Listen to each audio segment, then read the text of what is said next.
நம்ம Ashwin sweets and snacks export பண்றதுக்கு 7373041434 மற்றும் www.ashwinsweets.com கான்டாக்ட் பண்ணுங்க.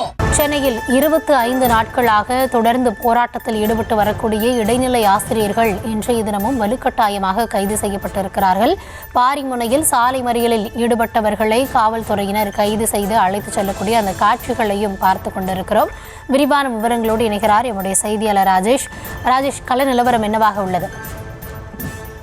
கௌதமி வணக்கம். இடைநிலை ஆசிரியர்கள் 25வது நாளாக இன்று போராட்டத்தில் ஈடுபடக்கூடிய நிலையில அவர்கள் தற்போது கைது செய்யப்படக்கூடிய அந்த காட்சியை நாம் பார்க்கின்றோம். சென்னை தலைமைச் செயலகத்தை முற்றுகையிட முயன்ற அவர்களை காவல்துறையினர் தற்போது கட்டாயமாக அவர்களை பேருந்துகளிலே ஏற்றுகிறார்கள். தொடர்ந்து கடந்த 24 நாட்களாக சென்னையின் பல்வேறு அரசு அலுவலகங்கள், குறிப்பாக பள்ளிக்கல்வித்துறை இயக்குனர் அலுவலகம், அதே போல மாவட்ட முதன்மை கல்வி அலுவலகம், பிறகு தவிர சென்னை மாவட்ட ஆட்சியர் அலுவலகம் என்று பல அரசு அலுவலகங்களை முற்றுகையிட்டு தங்களுடைய கோரிக்கைகளை அவர்கள் அரசுக்கு வெளிப்படுத்தி வருகிறார்கள். இந்த சூழ்நிலையில தான் தற்போது அவர்கள் சென்னை தலைமைச் செயலகத்தை முற்றுகையிட முயற்சி செய்தார்கள். அவ்வாறு முயற்சி செய்தவர்கள் தடுத்து நிறுத்தப்பட்டார்கள்.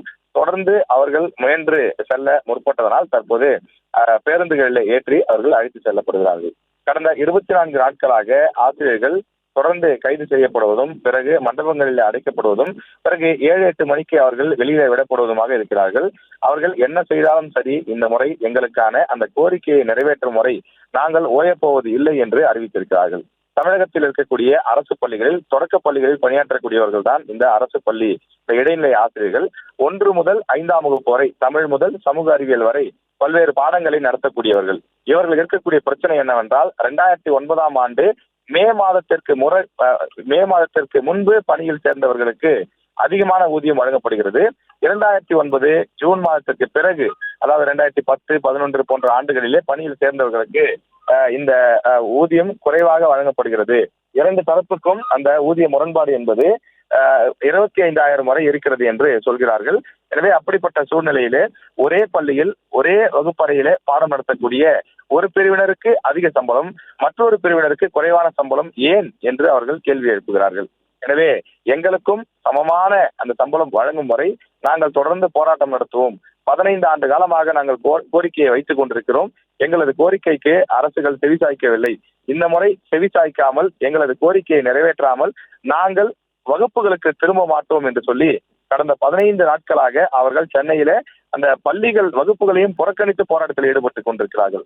ஆசிரியர்களுடைய போராட்டம் ஒரு புறம் நியாயம் என்று அவர்கள் தரப்பில் சொன்னாலும், மற்றொரு புறம் மாணவர்கள், ஆசிரியர்கள் பாதிக்கப்படுகிறார்கள். அந்த வருத்தமும் எங்களுக்கு இருக்கிறது. ஆனால் எங்கள் கோரிக்கைக்கு எப்போதுதான் தீர்வு கிடைக்கும் என்று அவர்கள் பதில் கேள்வி எழுப்புகிறார்கள். தொடர்ந்து தற்போது நூற்றுக்கணக்கான ஆசிரியர்கள், சுமார் 1000க்கும் மேற்பட்டோர் தற்போது கைது செய்யப்பட்டு அவர்கள் பேருந்துகள் மூலமாக அழைத்து செல்லப்படுகிறார்கள். மண்டபங்களிலே அடைக்க இருக்கிறார்கள்.